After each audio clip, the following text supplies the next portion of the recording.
ስሚልሽ ያለኔ ደስ አይለኝም። ናፍቄ ስለነበር ነው አይደል? ማለቀው ሰው እንዴት ናፍቀኛል? እባክሽ ናፍቄሻለሁ። በጣም ነው ያስታውቅብሽ። ለምን ትናፍቀኛለህ?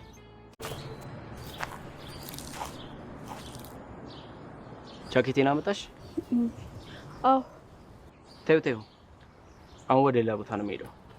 መቼም ሁለት ጃኬት ለብሰህ ሄድ አትይኝ። ለምሮ ገጽታዬን ደስ የሚልሽ? ያለኔ ደስ አይለኝም። ናፍቄ ስለነበር ነው አይደል?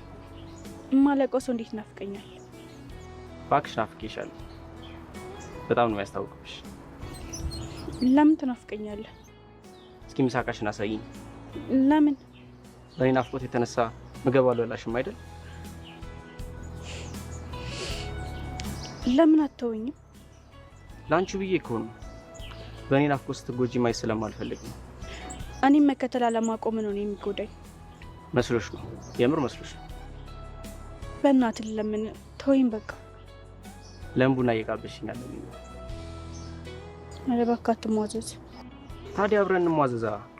ያንተም አንገሽግሾኛል።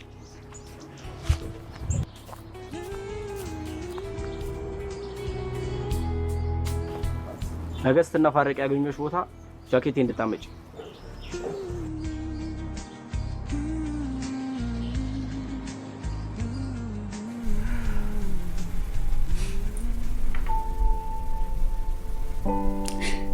ያኔ እርሱን ሰምቼ ቢሆን ጥሩ ነበር። ወልጄ ከመገለው ባስወርዶ ይሻል ነበር። ራስሽን አትውቀሽ። አንቺ ምንም አላጠፋሽ። እኔ ነኝ ያጠፋሁት። መወቀስም መጸጸትም ካለብኝ እኔ ነኝ። እንኳን ተገናኘ። ፈጣሪ ጨርሶ አይጣላም መቼም። ነገ ተነገ ወዲያ ተወቃቅሰን ስህተቱን እናርማለን። መወቃቀስ ምን ለውጥ ያመጣል ብለው ማጥፋቱን እና መበደሉን አምኖ በጸጸት ለሚሰቃይ ሰው በተበዳይ መወቀስና ተበዳይ መካስ ነው ማገገም። ዛሬ ይቅርታ ብዬ ጉዳትሽን አላሳንስም፣ ግን እንኳን ተገናኘ። ይልቅ ስራሽን ዛሬ መጀመር ትችላለሽ።